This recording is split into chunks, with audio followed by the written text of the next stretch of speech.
And he said, I seek my brethren, yet tell me, I pray thee, where they feed their flocks. Verse 17. And the man said, They are departed hence for one size. Heard them say, Let us go to Dothan, and went and his brethren, and found him in Dothan.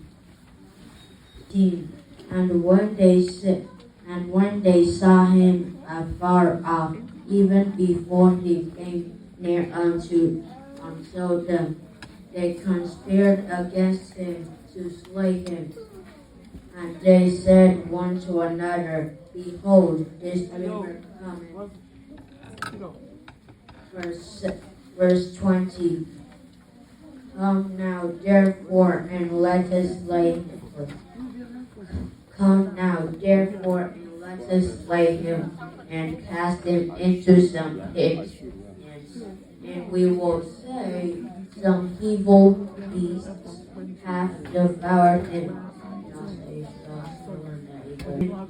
And we shall see what will become of his dreams. And Rehoboam heard it, and he delivered him out of their hands, and said, Let us not kill him. Verse 21. And Reuben heard it, and he delivered him out of their hands, and said, Let us not kill him. Verse 22. And Reuben said unto them, Shed no blood, but cast him into this pit that is in the wilderness, and lay no hand upon him. He might rid him out of their hands to deliver him to his father again. Verse 23. And it came to pass, when Joseph was come unto his brethren, that they stripped Joseph out of his coat of many colors that was on him. Verse 6 and verse 24. And they took him and cast him into a pit, and the pit was empty. There was no water in it. I sent this kid, and thou hast not found her. 24. And it came to pass about 3 months after that, it was told Judah, saying, Tamar, my daughter-in-law, hath played in the harlot, and also, behold, she is with child by whoredom. Judah said, Bring her forth, and let her be burnt. Verse 25. When she was brought forth, she sent to her father-in-law, saying, By the man who these are, am I with child? And she said, I pray thee, whose are these? Are the signets are and bracelet are and staff. 26. And Judah acknowledged them and said, She hath been more righteous than I, because that I gave her not to show back my son. And he knew her again no more. Verse 27. And it came to pass in the time of her travail that, behold, twins were in her womb. Verse 28. Verse 29. And it came to pass as he drew back his hand, that that behold, his brother came out, and she said, How hast thou broken forth? This breach be upon thee. Therefore his name was called Paris. Verse 30. And afterward came out his brother that had the scarlet thread upon his hand, and his name was called Zerah. Verse 20 and verse we all came to the end of the lesson. May God bless his words and good. This lesson shall be taken from Matthew chapter 10, verse 32 through 39. Whosoever therefore shall confess me before men, him will I confess also before my Father which is in heaven. Verse 35. But whoever shall deny me before men, him will I also deny before my Father which is in heaven. Verse 34.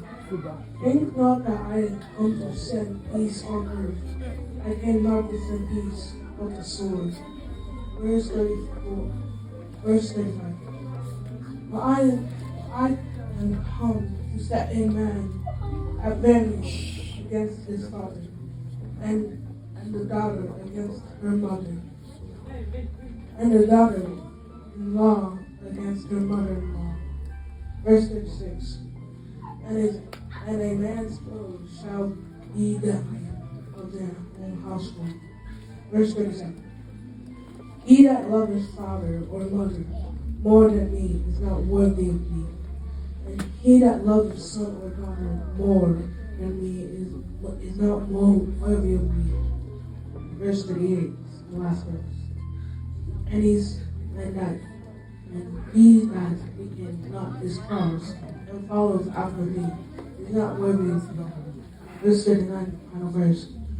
He that findeth his life shall lose it, and he that loses his life for my sake shall find it. This is the end of the Lord's reading. May he bless the words. And also, adultery or fornication is totally forgiven and celestial in Christ. We shall not go merry-go-rounding at night. We shall always wear our sutana in the church. And for the male and female, they should sit at their own side of the church. Also, for the women, they need to sanctify themselves after the 7th day of their monthly cycle, which includes these ingredients: soap, water, sponge, and a candlestick. Our days of worship. Wednesday is Mercy Day. Friday at 6 p.m. is our Prophet and Prophetess service. And Sunday is the Lord's Day at 10 a.m. Today's preacher will be our brother in the Lord, Jojo. Today's service conductor is our brother Falak. This is the end of my announcement. May God continue to let the service be peaceful.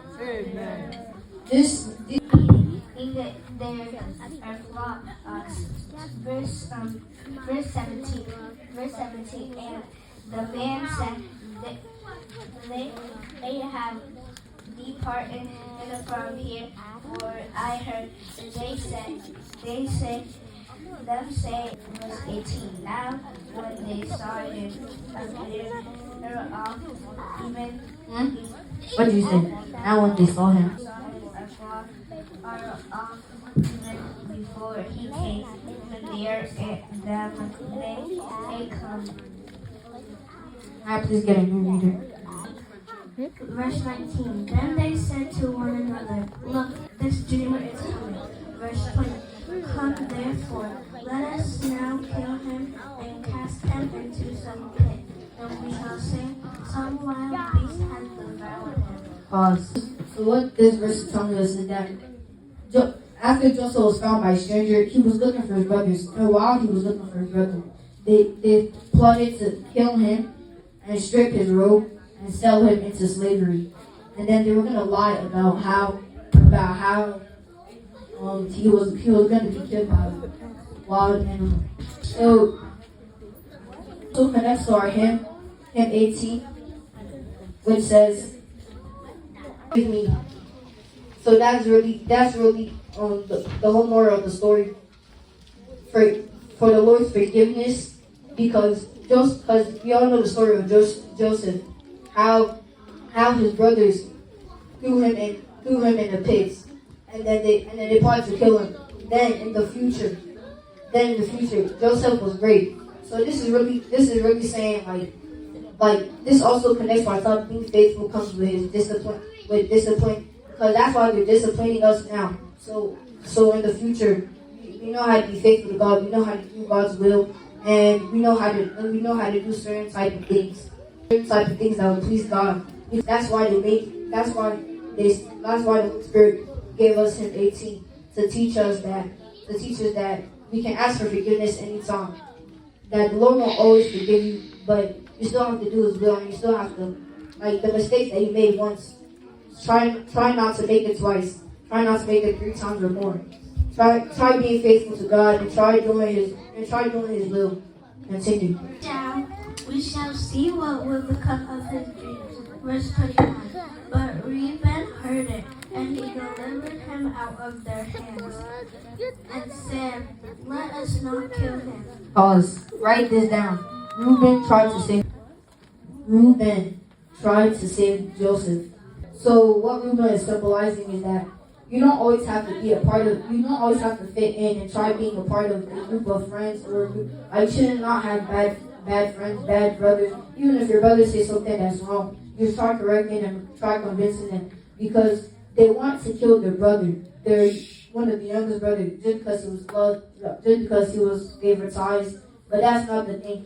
Since he was young, like this, his parents want to teach him like how to do this, how to do that, and then they're getting older. It's not like their parents are departing from them more, but like they have to start learning to do stuff by themselves, and try discovering the word by themselves, not getting petted by their parents. It symbolizes how you should not be in like a bad friend group, or you should not listen to or not try to fit in. Reuben said to them, "Shed no blood, but cast him into his pit, which is in the wilderness, and do not lay a hand on him, that he might deliver him out of their hands, and bring him back to his father." Verse 23. So it came to pass, when Joseph had come to his brothers, that they stripped Joseph of his tunic, the tunic of many colors that was on him. Verse 24. Then they took him and cast him into the pit, and the pit was empty, there was no water in it. Verse 25. And they sat down to eat meal. Then they lifted their eyes and looked, and there was a company of Ishmaelites. Someone how what I also want to say about Reuben is that Reuben said that they should not kill the brother. Instead, just throw him inside the pit and leave him alone. So that's really telling us that Reuben tried to save Joseph, but he couldn't save Joseph. So he did the most possible thing that he could do. So that's telling you that you should try convincing people more about the right thing and not what's wrong, or not being on anybody's side. Choose the side that's right. And it also shows us how after Joseph fell inside the pit, he met a land of Israelites where they started growing their crops and everything. Continue. Coming from Galilee with their camels, bearing spices, balm, and myrrh on their way to carry them down to Egypt. Verse 26. So Judah said to his brothers, "What profit is there?"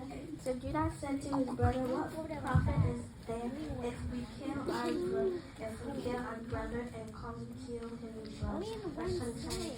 Come and let us sell him to the Ishmaelites, and let not our hand be upon him, for he is our brother and our flesh. And his brothers listened. Verse 28. Then the 10 traders passed by. So the brothers pulled Joseph up and lifted him out of the pit and sold him to the Israelites for 20 shekels of silver. And they took Joseph to Egypt. Verse 29. Then Reuben returned to the pit, and indeed Joshua was not in the pit. And he tore his clothes. Verse 30. And he returned to his brothers and said, the lad is no more. And But so this also connects to what I said at the start, how they wanted to kill his brothers and strip his robe and sell him into slavery, so they sell him to the Israelites. And this is also showing how the brothers are not mindful of what's going on just because, and also they don't really know, like they're not really noting that Joseph is their youngest brother, and then they're supposed to be teaching Joseph, and then you're supposed to be teaching others like Reuben. He tries to tell his brothers how like they should leave Joseph alone and stuff. So what this really is telling us is that the brothers are not really mindful, and they still need to be disciplined, and because also Joseph in time was disciplined once, and then he started being faithful to God and doing God's will. But the brothers, they're not mindful of that, and that they're just doing whatever they want. So that's why we have discipline to teach us. where shall I go? Verse 31. So they took Joseph's tunic, killed a kid of the goats, and dipped the tunic in the blood. Verse 32. Then they sent the tunic of many colors, and they brought it to their father and said, we have found this. Do you know whether it is your son's tunic or not? Verse 33. And he recognized it and said, it is my son's tunic. A wild beast has devoured him. Down, Joseph is torn into pieces. Then Jacob tore his clothes, put sackcloth on his waist, and mourned for his son many days. Verse 35. And all his sons and all his daughters arose to comfort him, but he refused to be comforted. And he said, for I shall go down into the grave to my son and mourn. Wait, repeat that verse again. The verse that you were just reading. Verse 35. And all his sons and all his daughters arose to comfort him, but he refused to be comforted. And he said, for I shall go down into the grave to my son and mourn. Thus his father went before him. Verse 36. Now the Midianites had sold him in Egypt to Potiphar, an officer of Pharaoh, and captain of the guard. Is that it? Verses are talking about. Well, the moral of the story is that Joseph, since he was disciplined, like the topic said, being faithful comes with discipline, and discipline can help us in the future. Like I said, so to help to do God's will and to be accepted in the gates of heaven. And this also shows how Joseph in the future became a better man and found a better group of people who actually take care of him. So this is really telling you that you should not follow a bad group, or you should try to understand what's going on around you, so you can know if you should do this or you should do that. And while Joseph was being disciplined, he also know that in the future he didn't really know he was going to be a better man, but from him being faithful, he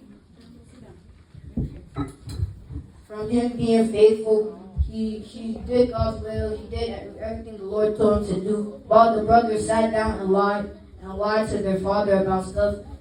It also connects back to him 18 to not lie and to ask for God's forgiveness. So basically, the summary is that Joseph was like. It also connects to the topic too. So verse really. This chapter really connects to the topic. Now, before I start the second lesson is also talking about how God has a plan for you, and if you're just faithful, then you'll get the reward of going to heaven or going like having like your heart desires. God will give you your heart desires. So can somebody flip to Matthew chapter 10, verse 32 to 39? Right there. Like you should put God first before your family, and put God first before any of your friends and stuff. Because it says, read that verse again. It says, but who? No, from 37. He that loveth father or mother more than He that loveth father or mother more than me is not worthy of me. And he that loveth son, he that taketh is not worthy of me. So this shows how you should be loyal to God. You should put God first in everything that you do, so God can reward you with the gift of heaven. Because being loyal to God is very important. Because what if your family is serving other gods and other prophecies, while you should just be focused on yourself and God. You should find God like not by yourself, but you should find a connection with God and then connect with Him. Because accept God under any circumstances. Go to God and do God's will, for God will reward you in heaven. cross and follow after me is not worthy of me. The final verse, 39. He that findeth his life shall lose it, and he that loseth his life for my sake shall find it. From 38. No, from 39. He that findeth his life shall lose it, and he that loseth his life for my sake shall find it. When it's saying he that loses his life for my sake shall find it. And then when it says he that findeth his life shall lose it, which means that you go to hell. But for his sake, when you lose your life, you'll have eternal life in heaven.